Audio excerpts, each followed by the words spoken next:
नमस्कार मंडळी, मी संध्या सप्रे. यूट्यूबवरील अमृताचे डोही या माझ्या चॅनलमध्ये मी तुम्हा सगळ्यांचं मनापासून स्वागत करते. आपण भागवत पुराण सुरू केलेलं आहे. आजच्या भागवत पुराण एपिसोड 4 मध्ये आपण काय बघणार आहोत ते आपण थोडक्यात बघूया. भागवत पुराणाचा अधिकारी कोण आहे ते जाणून घेऊ. नंतर निर्गुण परमतत्वापासून ही अख्खी सगुण सृष्टी कशी काय निर्माण झाली त्याचं कारण जाणून घेऊ. नारदांचं पूर्वचरित्र आपण बघणार आहोत. अश्वत्थामाचा भयंकर संवाद आपण जाणून घेणार आहोत. धर्मराज आणि पितामह भीष्म यांची शेवटची भेट आपण जाणून घेणार आहोत आणि बरंच काही. भागवत पुराण कथा एपिसोड 4 प्रथम स्कंद भाग 1. या एपिसोडला सुरुवात करण्यापूर्वी मी मंगलाचरण म्हणून याची सुरुवात करेन. श्रीमन गणाधिपतये नमः. वक्रतुंड महाकाय सूर्यकोटि समप्रभ निर्विघ्नं कुरु मे देव सर्वकार्येषु सर्वदा.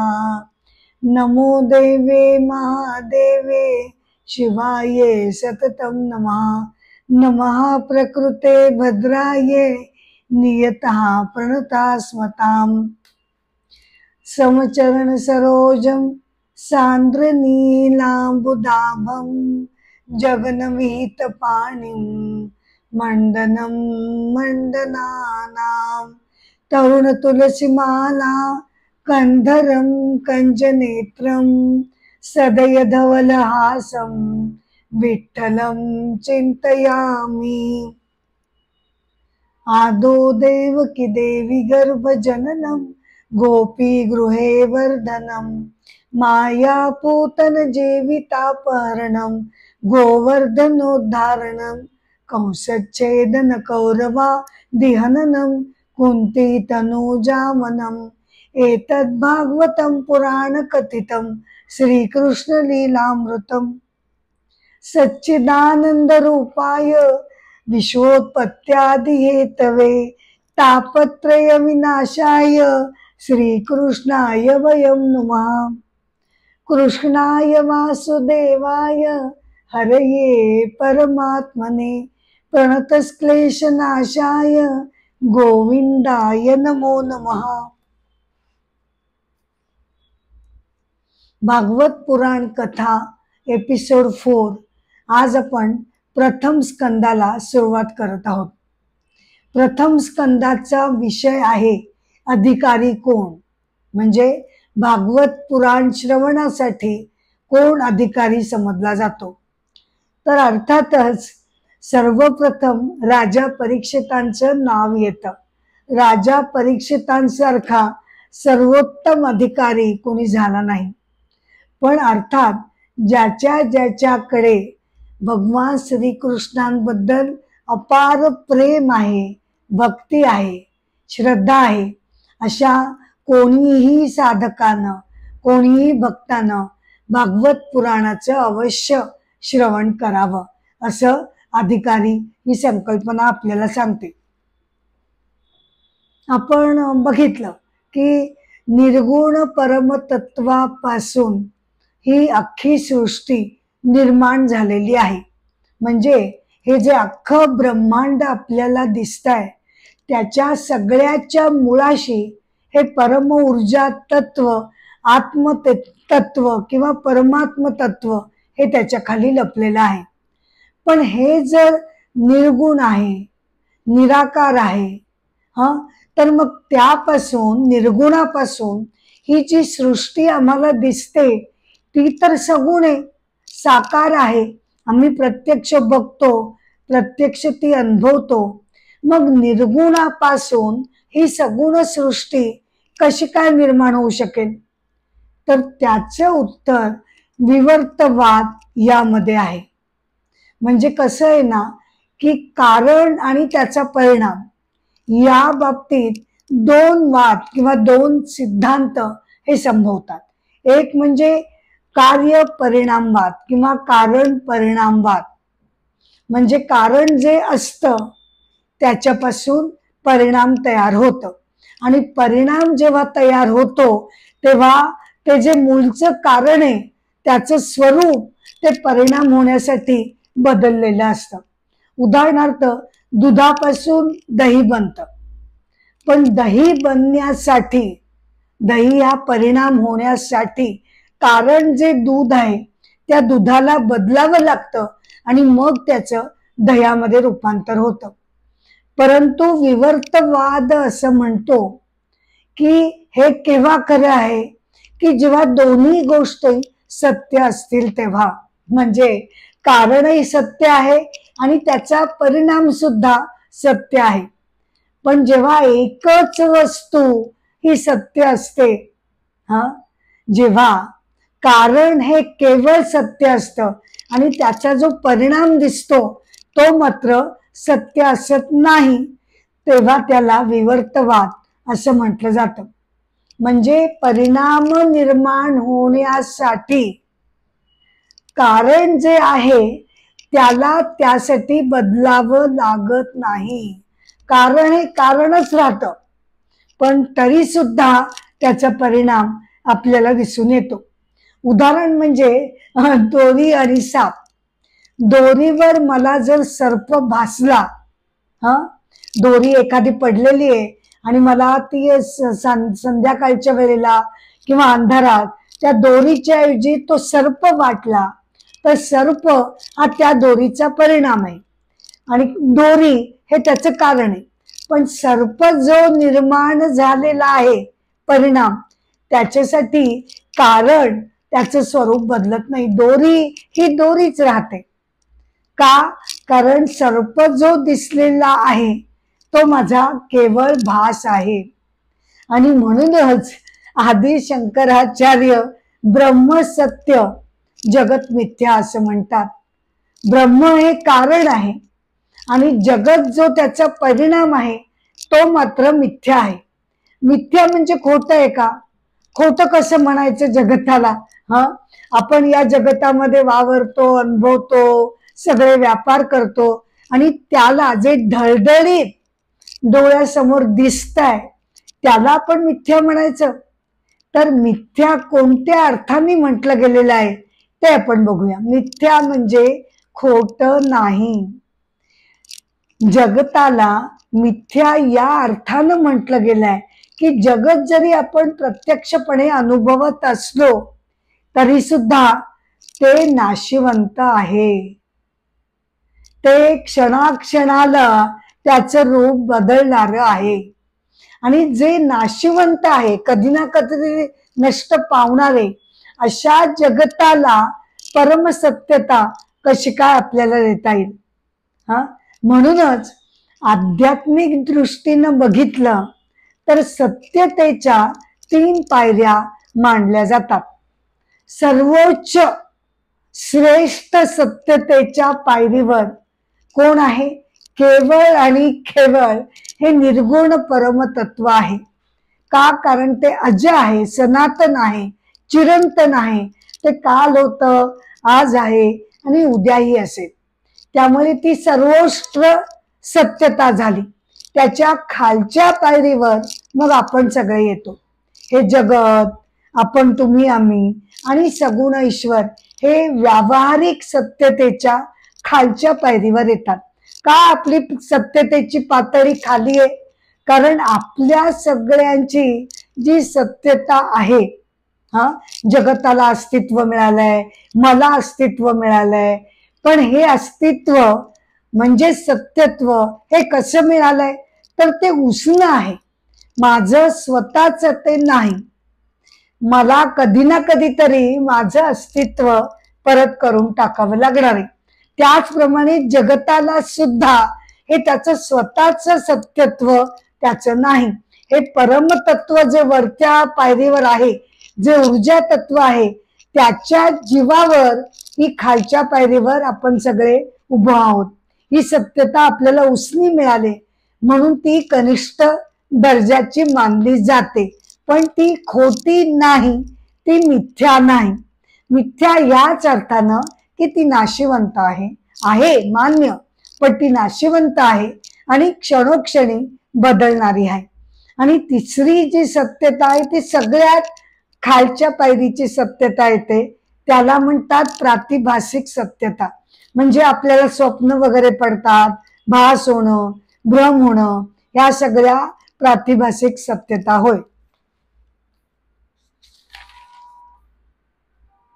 अशा या निर्गुण परमतत्वाला जे सृष्टीच्या आधी सुद्धा होतच होत, जे एकमेव होत, त्यालाच असं वाटलं, अशी इच्छा झाली की आपण एकाचे अनेक व्हावं.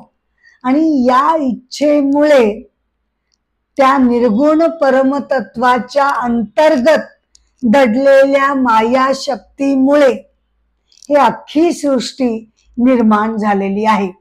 अगदी खरं सांगायचं तर निर्गुण परमतत्व हे निराकार आहे, त्यामुळे त्याला इच्छा होणं, त्याला बुद्धी होणं हे सुद्धा खरं म्हटलं तर वाक्य बरोबर होणार नाही. परंतु आपण किती मागे मागे मागे जात या सृष्टीचा आरंभ कसा झाला असेल, मागे मागे गेलो तरी सुद्धा त्याचा ठाम पत्ता आपल्याला लागू शकत नाही, ते अगम्य आहे. म्हणून मग आपल्याला म्हणावं लागतं की निर्गुण परमतत्वाच्या इच्छेनं आणि माया शक्ती, त्याच्या अंतर्गत माया शक्तीनं ही सगळी सृष्टी हळूहळू क्रमाक्रमाने निर्माण होत गेली.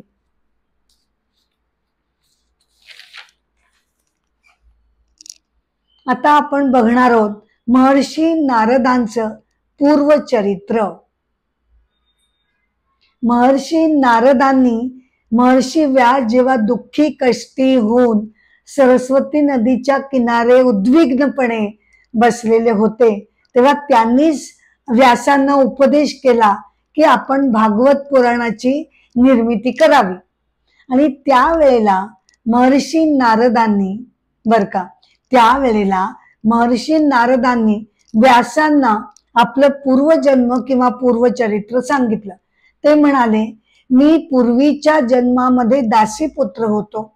एका आश्रमामध्ये मी ऋषीमुनींची सेवा करत होतो.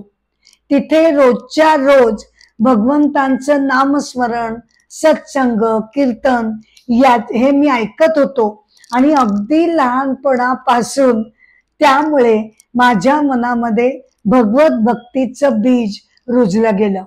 मी लहान असतानाच माझ्या आईचं निधन झालं आणि मग उत्तर दिशेनं मी मार्गक्रमणा करायला सुरुवात केली.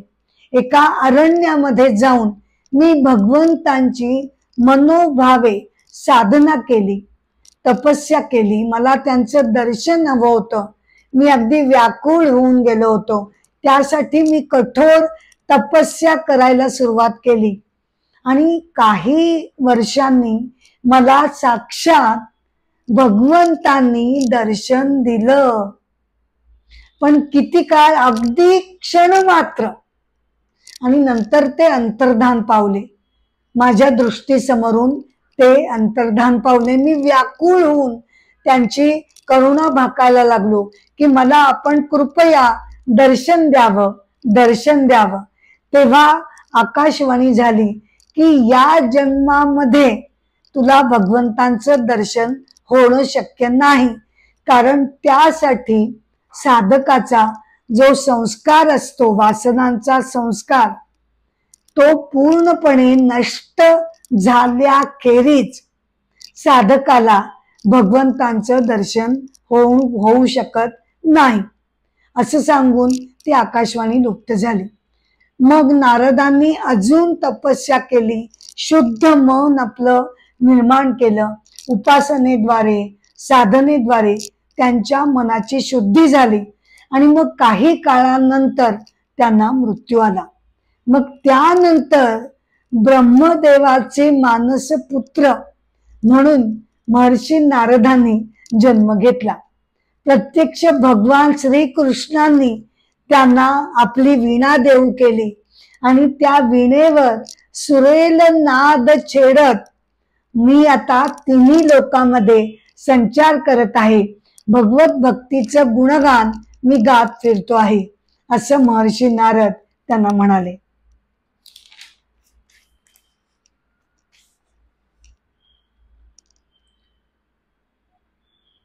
आपण आत्ताच बघितलं की भागवत पुराणाचा सर्वोत्तम अधिकारी कोण, तर तो राजा परीक्षित. राजा परीक्षिताचा जन्म, त्याच्यानंतरचं त्याचं कर्तृत्व, हे सगळं जाणून घेण्याआधी, बर का, हे सगळं जाणून घेण्याआधी त्याच्या आधी काय काय घडलं महाभारतामध्ये ते आपण अगदी थोडक्यात बघूया. अश्वत्थामाचा जो क्रूर नरसंहार झाला, त्यानं जो केला ते आपण थोडक्यात बघू.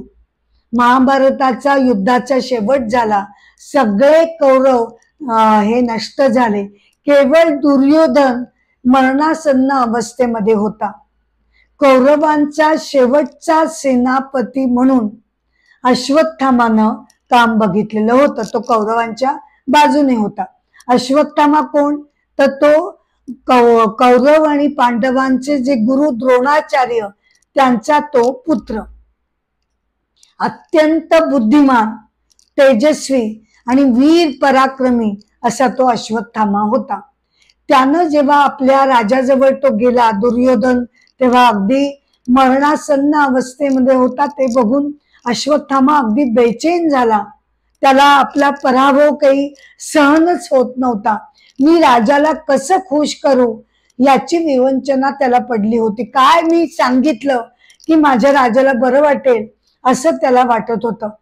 त्यानं दुर्योधनाचा हातामध्ये घेऊन म्हटलं, राजा आपण काळजी करू नका, मी काही करून पांडव आणि त्यांचे पुत्र या सगळ्यांना उद्या ठार करतो, असं त्यांनी आश्वासन दिलं. आणि मग अंधार पडू लागलेला होता. तो अश्वत्थामा, कृतवर्मा आणि कृपाचार्य हे तिघेच जण कौरवांच्या बाजूने उरलेले होते. ते तिघ जण अंधार पडू लागल्यावर एका अरण्यात गेले. हे दोघ जण झोपले, परंतु अश्वत्थामाला मात्र काही केल्या झोप येईना. पांडवांचा सूड घेण्याच्या भावनेनं तो नुसता पेटून उठलेला होता. काय करू, कसं करू, आपण तर राजाला वचन दिलेलं आहे, काय करू काही समजत नव्हतं. आणि अचानकपणे त्याची नजर वरच्या वृक्षावर गेली, तर एका घुबडानं रात्रीच्या वेळेला जे कावळे निद्रिस्त वृक्षावर पडलेले होते, बसलेले होते, त्या सगळ्या निद्रिस्त झोपलेल्या कावळ्यांना त्या घुबडाने ठार करून टाकलं. ते अश्वत्थामानं बघितलं आणि त्याच्या मनामध्ये एक राक्षसी विचार आला, हा असंच करायला हवं. रात्रीच्या वेळेला आत्ताच मी उठून पांडवांच्या शिबिरामध्ये जातो, सगळेजण गाढ निद्रेत असतील, त्याचा फायदा घेऊन मी सगळ्यांना ठार करून टाकतो. असा अत्यंत क्रूर आणि राक्षसी विचार अश्वत्थामाच्या मनामध्ये आला. त्यानं कृपाचार्यांना उठवलं, कृतवर्माला उठवलं, आपली सगळी योजना सांगितलं, चला चला चला करायला लागला. आचार्यांनी समजावून सांगितलं की असं निद्रिस्त शत्रूला बेसावध असताना ठार करणं योग्य नाही. पण छे, अश्वत्थामा मुळी काही ऐकण्याच्या मनस्थितीतच नव्हता. त्यामुळे नाईलाजानं हे दोघ जण अश्वत्थामा बरोबर आले आणि खरोखर शिबिरामध्ये द्रौपदीचे 5 पुत्र, धृष्टद्युम्न, अजूनही बरेच वीर शांतपणे झोपलेले होते. अश्वत्थामाने काही एक विचार न करता द्रौपदीच्या 5ही पुत्रांना ते गाढ निद्रेत असताना त्याला ठार मारून टाकलं. अजूनही अनेक वीरांची त्यांना हत्या केली. दुसऱ्या दिवशी द्रौपदीला जेव्हा हे कळलं की आपले 5ही पुत्र अश्वत्थामानं ठार केलेत, तेव्हा ती दुःखानं अक्षरशः व्याकुळ झाली आणि अर्जुनाला तिनं म्हटलं की तुम्ही अश्वत्थामाला पकडा आणि त्याला माझ्या समोर घेऊन या. अर्जुन, भीम, श्रीकृष्ण हे रथ काढून निघाले. बघता बघता त्यांना पटकन अश्वत्थामा अरण्यामध्ये मिळालाच. अर्जुनाला बघता क्षणीच अश्वत्थामाला पुढच्या संकटाची चाहूल लागली आणि त्यांनी ताबडतोब आपल्याकडचं अमोघ असं ब्रह्मास्त्र त्यानं त्या अर्जुनावर सोडलं. त्यानं आधी ब्रह्मास्त्र सोडल्यामुळे मग नाईलाजाने अर्जुनाला सुद्धा आपल्याकडचं ब्रह्मास्त्र हे सोडावं लागलं. का नाईलाजाने? कारण ब्रह्मास्त्र हे अत्यंत संहारक असं अस्त्र होतं, त्यामुळे त्याला ती सोडायची इच्छा नव्हती. परंतु अश्वत्थामानं पहिली स्टेप घेतल्यामुळे त्यानं नाईलाजानं ते ब्रह्मास्त्र त्याच्यावर फेकलं. तेव्हा महर्षी व्यास मध्ये पडले आणि दोघांची समजूत घालत ते म्हणाले, अरे हे काय चाललंय तुमचं? हा, झाला एवढा संहार पुरे नाही का झाला? चला आपापली अस्त्र परत घ्या बघू. अर्जुनानं त्यांची आज्ञा मान्य केली आणि त्यानं ब्रह्मास्त्र परत घेतलं. परंतु इकडे अश्वत्थामाचं काय झालं? त्याला ब्रह्मास्त्र सोडण्याची विद्या त्याला माहिती होती, परंतु ब्रह्मास्त्र मागे घेण्याची विद्या त्याला अवगत झालेली नव्हती. त्यामुळे तो मागे घेऊ शकला नाही. परंतु त्यानं मग असा विचार केला की उत्तरेच्या गर्भामध्ये पांडवांचा जीव वाढतोय, तर तो सुद्धा आपण नष्ट करायला हवा. तो एकमेव आता पांडवांचा वंश उरलेला आहे, अंश उरलेला आहे, त्याला आपण ह्या ब्रह्मास्त्राने नष्ट करून टाकूया. अशा अत्यंत दुष्ट विचारानं अश्वत्थामानं ते ब्रह्मास्त्र उत्तरेच्या गर्भामध्ये त्यानं सोडलं. उत्तरा ही अभिमन्यूची पत्नी. अभिमन्यू युद्धामध्ये ठार झाला. अभिमन्यू हा कोणाचा मुलगा? हा अर्जुन आणि सुभद्रेचा मुलगा. सुभद्रा ही भगवान श्रीकृष्णांची बहीण. तर अशा प्रकारे उत्तरा गर्भवती होती आणि तिच्या गर्भामध्ये पांडवांचा वंश वाढत होता. तर त्याला नष्ट करण्यासाठी ब्रह्मास्त्र त्यांनी अश्वत्थामाने फेकलं. कुंती आणि द्रौपदी सगळ्या स्त्रिया रडू लागल्या आणि त्यांनी भगवंतांची प्रार्थना केली. तेव्हा भगवान श्रीकृष्णांनी त्यांच्या योग मायेनं उत्तरेच्या गर्भाचं संरक्षण केलं. अशा प्रकारे अश्वत्थामानं क्रौर्याची अगदी परिसीमा गाठलेली होती. मग त्यानंतर अश्वत्थामाला घेऊन अर्जुन, भीम वगैरे द्रौपदीच्या समोर त्यांनी आणलं. कारण द्रौपदी त्यांना म्हणाली ती की अश्वत्थामाला माझ्या समोर आणा. परंतु जेव्हा तो तिच्या समोर उभा राहिला तेव्हा द्रौपदीने विचार केला की जाऊ दे, आपण ह्याच्यावर सूड घेण्यात अर्थ नाही. हा आपल्या वंदनीय गुरूंचा पुत्र आहे. गुरुपुत्र असल्यामुळे त्याचा वध होता कामा नाही, म्हणून तिनं त्याला सोडण्याची आज्ञा केली. परंतु अर्जुनानं भगवंतांच्या आज्ञेप्रमाणे अश्वत्थामाच्या कपाळी जो एक रत्न होतं, रत्नमणी जो होता की जो त्याला जन्मतःच मिळालेला होता, तो जो रत्नमणी होता तो अश्वत्थामाचं तहान, भूक, वेदना, थंडी, ऊन, पाऊस या सगळ्यापासनं तो त्याचं रक्षण करत असे. तर तो जो रत्नमणी होता तो अर्जुनानं उपटून काढला आणि त्याच्या कपाळातनं ती जखम अशी बळबळत राहिली. तेव्हा भगवान श्रीकृष्णांनी अत्यंत उद्वेगानं अश्वत्थामाला शाप दिला की बाबा रे, केवढं भयंकर कृत्य तू केलंस. रात्रीच्या वेळाला पांडवांच्या पुत्रांना मारलंस, त्यानं पण तुझं समाधान नाही झालं, तर उत्तरेच्या गर्भातील बाळाला सुद्धा मारण्याचं तू धाडस केलंस. क्रौर्याची तू हद्द गाठलेली आहेस. तुला क्षमा करणं योग्य नाही. तू कल्पांतापर्यंत तुझ्या जखमेवरची ही कपाळावरची ही जखम घेऊन तू असाच वणावणा फिरशील. सगळीकडे त्या वेदनेवर उपाय म्हणून लोकांकडे तेल मागण्यासाठी, औषध योजना मागण्यासाठी तू वणावणा सगळीकडे फिरशील. तुला मृत्यू येणार नाही, तुला या वेदना सहन करावे लागतील.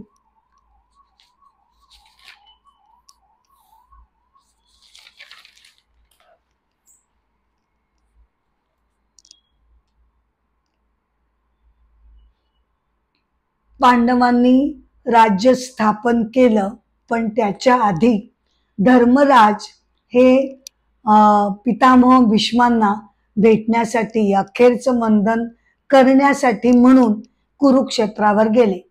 कुरुक्षेत्रावर पितामह भीष्म शरशय्येवर म्हणजे बाणांच्या शय्येवर ते पडून राहिलेले होते. ते इच्छामरणी होते आणि उत्तरायण सुरू होईस्तोपर्यंत आपल्याला मृत्यू येऊ नये अशी त्यांची इच्छा असल्यानं ते त्या शरशय्येवर पडून होते. धर्मराज आणि इतर पांडव तिकडे गेले तेव्हा पितामह भीष्मांनी त्याला राजकारणाबद्दल, धर्मकारणाबद्दल, समाजकारणाबद्दल अनेक प्रकारचे उपदेश केले.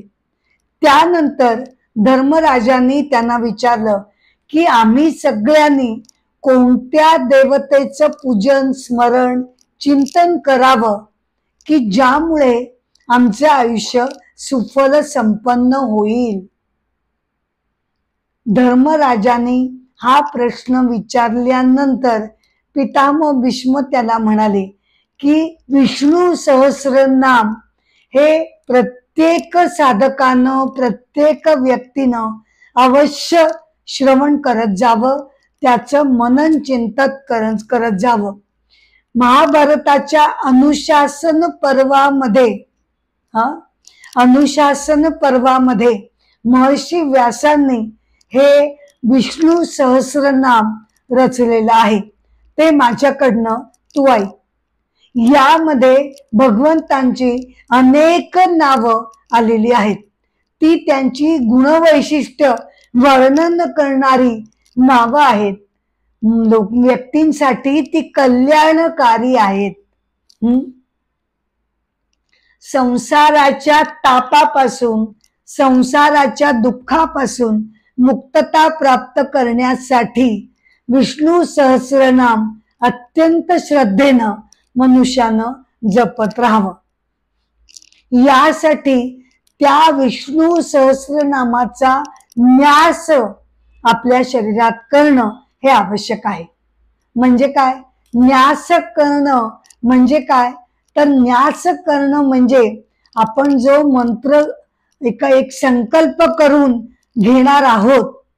इथे आपण विष्णू सहस्रनाम बघतोय तर संकल्पपूर्वक तो विष्णू सहस्रनामाच्या मंत्राचे जे श्लोक आहेत ते श्लोक आपल्या शरीरामध्ये अत्यंत श्रद्धेनं त्याची स्थापना करणं म्हणजे त्याचा न्यास करणं आहे. या मंत्राद्वारे आपण साक्षात त्या देवतेला आपल्या शरीरामध्ये आतमध्ये बसण्यासाठी प्रार्थना करतो, याचना करतो आणि त्याची स्थापना करतो. त्याला न्यास करणं असं म्हणतात. तर अशा प्रकारे प्रत्येकानं भगवंतांचं नाम, विष्णू सहस्रनाम मंत्राची आपल्या शरीराअंतर्गत मंत्रांद्वारे, संकल्पाद्वारे त्याची स्थापना करणं गरजेचं आहे. आता भीष्म जे होते, पितामह भीष्म, ते उत्तरायण होईस्तोपर्यंत ते का वाट बघत होते मृत्यूची? त्याआधी त्यांनी मृत्यूचा स्वीकार का नाही केला? तर उत्तरायण याची वाट सगळेच योगीनिष्ठ साधक बघत असतात.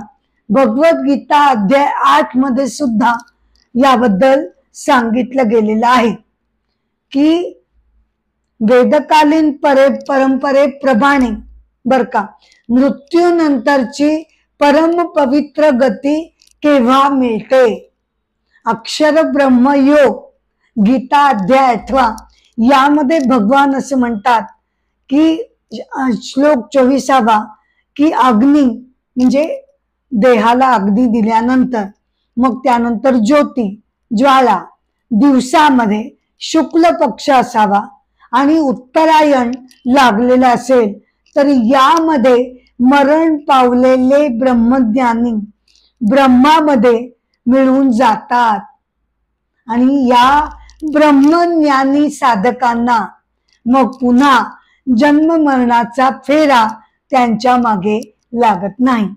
अर्थात त्यानंतर मग असं सांगण्यात आलं की वेदकालीन परंपरेप्रमाणे हे शुक्ल पक्ष उत्तरायण हे जे कालवाचक शब्द आहेत म्हणजे कोणत्या कालामध्ये ज्ञानीला मरण आलं तर ते चांगलं ठरेल हे जे कालवाचक शब्द आहेत तर त्याची संकल्पना आता बदलून की काळ कोणताही असू दे कोणत्याही काळी रात्री जरी झालं दक्षिणायनमध्ये लागलं तरी सुद्धा जो ब्रह्मज्ञानी साधक आहे जो योगनिष्ठ साधक आहे संत महात्मा आहे त्याला हे पुनर्जन्म सोसावा लागत नाही आणि तो प्रकाशमय मार्गानं बर का प्रकाशमय मार्गानं तो त्याची गती सुरुवात होते.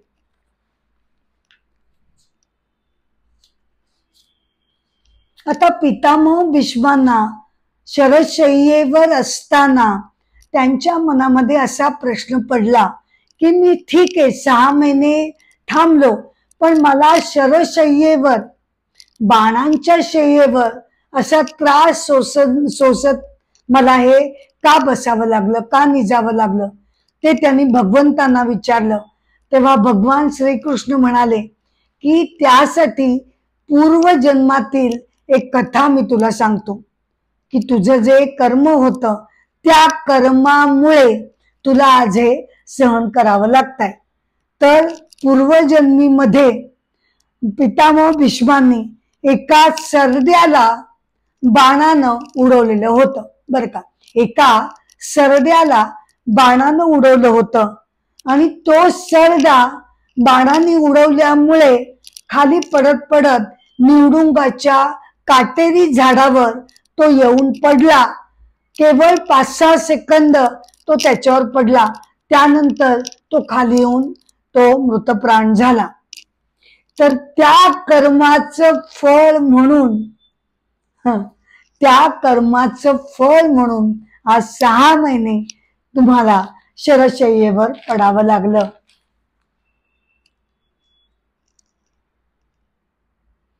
आता या अनुषंगानं कर्मविपाक सिद्धांत म्हणजे काय ते आपण बघूया. या सिद्धांताप्रमाणे मनुष्याला आपल्या प्रत्येक कर्माचं फळ हे मोजावं लागतं भोगावं लागतं त्याशिवाय त्याला मुक्तता मिळू शकत नाही. मग कसं आहे ना की या जन्मामधली सगळ्या कर्मांची फळं एकाच जन्मामध्ये मिळणं शक्य नसल्यामुळे ज्या कर्मांची फळं मी अजून भोगली नाहीत ती फळं संचितामध्ये जाऊन पडतात. संचित म्हणजे आपलं एक प्रकारचं कर्मांचं गाठोडं किंवा कर्मांचा पेटी म्हणायला हरकत नाही. आपल्या अनेक जन्मांमधलं संचित तिथे साठून राहिलेलं असतं. तर त्याचे परत 2 भाग पडतात. संचित म्हणजे प्रारब्ध अधिक अनारब्ध याची बेरीज म्हणजे संचित. उदाहरणार्थ माझ्या संचिताच्या पेटीमध्ये 100 कर्मफळ असतील आणि प्रारब्धामध्ये म्हणजे माझ्या आजच्या जन्मामध्ये मला त्यापैकी 20 कर्मफळ भोगण्यासाठी हा जन्म मिळालेला आहे. म्हणजे मग उरली किती? 80 फळं अजून भोगायची बाकी आहेत. त्यामुळे संचित 100 बरोबर प्रारब्ध 20 आणि अनारब्ध 80.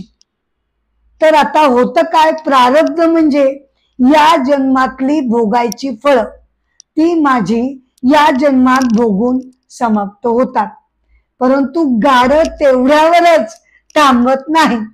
या जन्मामध्ये मी जे अनेक कर्म करते, ती ज्याची फळं मी भोगली नाही, ती परत संचितामध्ये जाऊन पडतात आणि संचिताची पेटी त्याच्यामध्ये अनारब्ध वाढत जातं. जे आधी 80 होतं ते आत्ताच्या जन्मातील कर्मांच्या फळामुळे पुढे 90, 120 वगैरे ते घ्यायला लागतं. तर त्यामुळे संचितातील कर्मफळ भोगल्याशिवाय मनुष्याला जन्म मरणाचा फेरा चुकत नाही. कारण ती कर्मफळ भोगण्यासाठी म्हणून मनुष्याला पुन्हा पुन्हा जन्म घेणं भाग पडतं. आणि यातूनच पुनर्जन्माची संकल्पना ही निर्माण झालेली आहे. कारण पुनर्जन्म जर आपण नाही मानला तर त्याचे 2 दोष हे उद्भवतात. कोणते 2 दोष? एक म्हणजे कृतप्रणाश. म्हणजे काय? की मी जी कर्म केली त्याची मला फळं न मिळताच ती नष्ट झाली, हा दोष संभवतो. पुनर्जन्म मी मानला नाही तर. आणि दुसरा दोष म्हणजे अकृता भाग्यम, म्हणजे काहीही कर्म न करता मला फळ प्राप्त होणं. हे 2 दोष मी जर पुनर्जन्म मानला नाही तर हे उद्भवतात. आणि कर्म म्हणजे प्रत्यक्ष शारीरिक कर्म नाही, केवळ ते नाही, तर त्याचबरोबर त्याच्यामध्ये मानसिक कर्म, वाचिक, कायिक, मानसिक ही कर्म सुद्धा कर्मामध्ये येतात.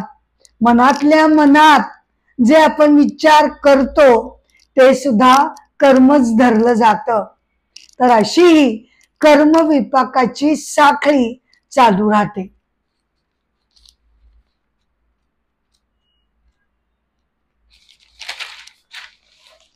मग याचा अर्थ असा घ्यायचा का?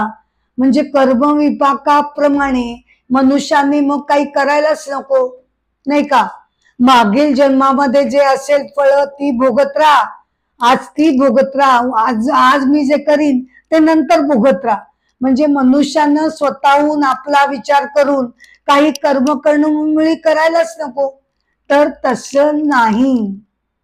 निष्क्रियपणे प्रारब्धाला दोष देत, बर का, निष्क्रियपणे प्रारब्ध आहे दुसरं काय असं म्हणत प्रारब्धाला दोष देत आपण गप्प बसून राहणं, काही कर्म न करणं हे योग्य नाही.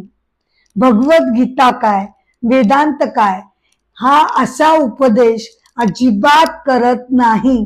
उलट मनुष्यानं या जन्मामध्ये अविरतपणे उत्कृष्ट सत्कर्म करत राहावीत असं वेदांत आपल्याला सांगत असतो.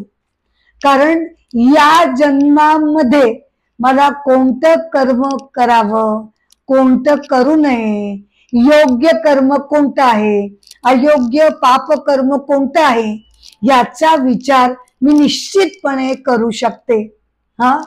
आणि तो विचार करूनच मला योग्य कर्म करणं भाग आहे.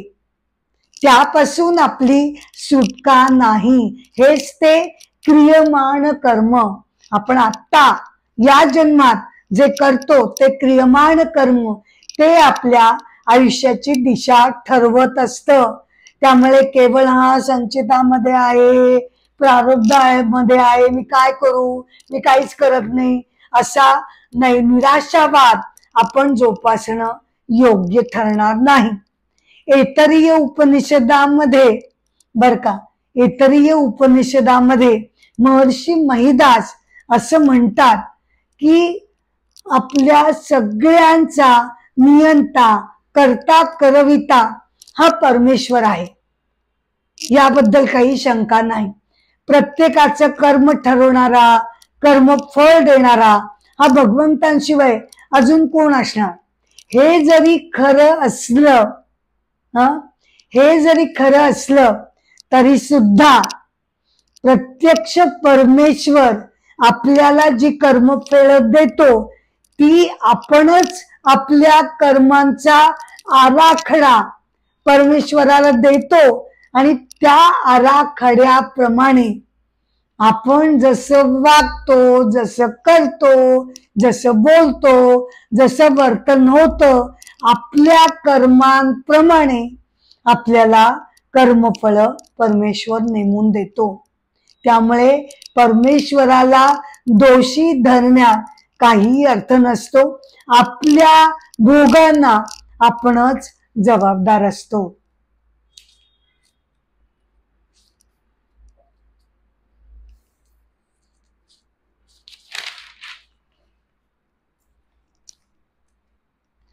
भागवत पुराण कथा प्रथम स्कंद एपिसोड 4 याचा शेवट मी एका भक्ती कथेनं करत आहे.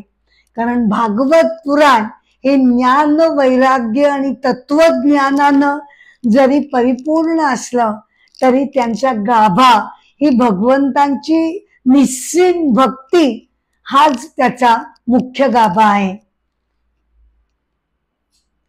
तंजावर येथे तिरुप्पनंदाल या गावी तडागे नावाची संत कवयित्री तिथे झाली. साधारणपणे 14व्या शतकामध्ये ती झाली असावी असा अंदाज आहे. ती अत्यंत शिवभक्त अशी होती. तिचे वडील त्या मंदिराचे पुजारी होते आणि त्यामुळे ती सुद्धा भगवंतांसाठी अनेक कामं करत असे. भगवंतांसाठी हार माळणं, हार तयार करणं, फुलं वेचणं. तर आणि हार करून झाला की ती गाभाऱ्यामध्ये जाऊन भगवान शिवशंकरांच्या मूर्तीवर तो हार अर्पण करत असे. एकदा काय झालं, रोजच्या प्रमाणे तडागे हार तिने भला मोठा निर्माण केलेला होता तो घेऊन ती गाभाऱ्यामध्ये गेली आणि शिवशंकरांच्या गळ्यामध्ये घालण्यासाठी म्हणून थोडीशी तिनं टाचा उंच केल्या आणि ओंडवी झाली. आता ती हार घालणार एवढ्यात तिला असं वाटलं की आपली साडी थोडी सैल झाली. काय करू, गोंधळली, गडबडली आणि तिची ती गोंधळलेली अवस्था भगवान शंकरांना काही बघवेना आणि ते स्वतःहून तिच्या पुढे ओणवे झाले, वाकले, मान खाली केली आणि तडागेनं ती तिच्याच भक्तिमय ते तिच्या विचारांमध्ये होती. तिनं तो हार शिवशंकरांच्या गळ्यामध्ये घातला. तिच्या लक्षात सुद्धा आलं नाही की आज साक्षात भगवान शिवशंकरांनी मान खाली घालून हाराचा स्वीकार केला आहे. ती बाहेर पडली. थोड्या वेळानं तिचे वडील आतमध्ये गेले आणि बघतात तो काय, शंकरांची मूर्ती वाकलेली. ती घाबरले. हे काय अघटित घडलं, बरं एवढ्या पहाटे कोण येणार मंदिरामध्ये आणि कोण शंकरांची मूर्ती खाली करणार. त्यांना काही कळेना. अतिशय घाबरून गेले आणि त्यांनी ग्रामसभा बोलवली. अनेक कारागीर पुढे झाले, त्यांनी प्रयत्न केला पण कुणाच्याही हातून शंकरांची मूर्ती सरळ होईना. होता होता होता हा प्रकार राजाच्या कानी गेला आणि तो पण अगदी गडबडून गेला. अरे बापरे, काय म्हणायचं याला, काय याच्यावर उपाययोजना आहे. त्या रात्री काही त्याला झोप आली नाही. तेव्हा भगवान शंकरांनी त्यांना दर्शन दिलं आणि सगळी कथा त्यांना सांगितली की तडागेच्या भक्ती पुढे मी नम्र झालो, तिच्या पुढे मी वाकलो आणि तो हार गळ्यात घालून घेतला. आता साक्षात भगवान शिवशंकरच सांगतायत म्हटल्यावर राजा तरी काय बोलणार हो. पण त्यानं धीर करत एवढाच एक प्रश्न विचारला, नाही म्हणजे ते सगळं ठीक आहे पण ती मूर्ती सरळ होईल का? कधी होईल? कुणाच्या हातून होईल? तेव्हा भगवान शिवशंकर म्हणाले की तडागेच्या योग्यतेचा जेव्हा श्रेष्ठ भक्त तिकडे येईल तेव्हा त्याच्याच हातून ही मूर्ती सरळ होईल. असे म्हणून भगवान शिवशंकर अंतर्धान पावले. आणि मग होता होता हे ऐकल्यामुळे राज्यभर तडागेची कीर्ती पसरली आणि तिचं दर्शन घेण्यासाठी भक्त लोक तिला तिकडे जमू लागले. परंतु आपली तडागे मात्र अगदी साधी भोळी, शिवशंकरांच्या भक्तीमध्ये बुडून गेलेली, अगदी साधी अशी, जराही गर्व नसलेली, अभिमान अहंकार नसलेली अशी ती परम भक्त होती. तिचं कार्य तिनं चालू ठेवलेलं होतं. एके दिवशी काही महिन्यांनी कालिया नावाचा एक संत श्रेष्ठ त्या गावामध्ये आला. आता हे कळताच गावातले लोक त्याच्याकडे गेले, धावले आणि म्हणाले की महाराज, आपण जर प्रयत्न केलात तर कदाचित तुमच्या हातून ही मूर्ती नीट होऊ शकेल. कालियानं नम्रपणे सगळ्यांना नमस्कार केला. तो म्हणाला, तुम्ही मला विनंती करतात म्हणून मी प्रयत्न करतो खरा, पण तडागेच्या योग्यतेचा मी असेन असं काही मला वाटत नाही. त्यानं अगदी नम्रपणानं उत्तर दिलं. भगवान शिवशंकरांचं मनापासून नाव घेतलं. नम्रपणानं ते हलकेसे पुढे गेले. एक हलकेसा रेशीम दोरा त्यांनी शंकरांच्या मूर्तीच्या गळ्यामध्ये बांधला आणि थोडस त्याला हलवलं. त्याबरोबर ती मूर्ती सरळ झाली. तर अशी ही भगवंतांच्या भक्तीची परिसीमा आणि अशी ही त्याची परिणिती. भागवत पुराणानं भक्तीचा उद्घोष केला करा, पण त्यासाठी संसारामधनं किंवा आपल्या कर्तव्यापासून पलायन करणं हा मार्ग त्यांनी कुणालाही सांगितला नाही. भक्ती करणं म्हणजे पलायन नाही. भक्ती करणं म्हणजे निष्क्रिय होणं अजिबातच नाही. प्रत्येकानं आपापली कर्तव्य कर्म करत करत त्या वेळेलाच आपल्या अवघ्या आयुष्यामध्ये परमेश्वराशी सतत अनुसंधान ठेवणं हे महत्वाचं आहे. त्यामुळे भागवत पुराणाचा हा महत्वाचा सिद्धांत आपण सगळ्यांनी अवश्य लक्षात घेणं गरजेचं आहे. भागवत पुराण कथा एपिसोड 4 प्रथम स्कंद याचा हा भाग मी आता इथे समाप्त करत आहे. प्रथम स्कंदाचा उरलेला भाग मी नंतरच्या भेटीला तुमच्याकडे घेऊन येईन. एपिसोडची सांगता करण्यापूर्वी मी तुम्हाला नम्रपणे अशी विनंती करते की कृपया YouTube वरील अमृताचे दोहे या माझ्या आध्यात्मिक चॅनलला तुम्ही कृपया शेअर करावं, लाईक करावं आणि सबस्क्राईब करावं ही माझी नम्र विनंती आहे. एपिसोडचा शेवट गजर करून मी करत आहे.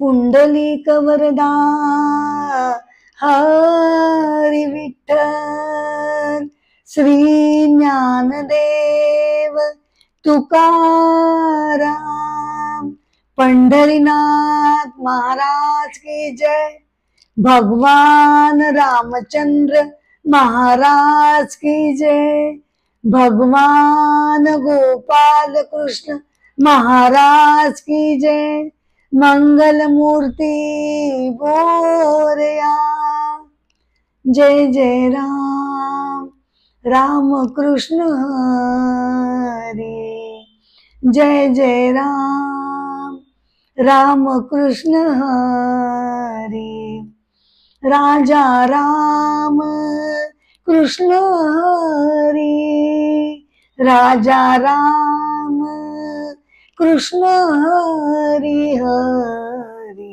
जय जय राम, राम कृष्ण हरी, जय जय राम, राम कृष्ण हरी, राम कृष्ण हरी.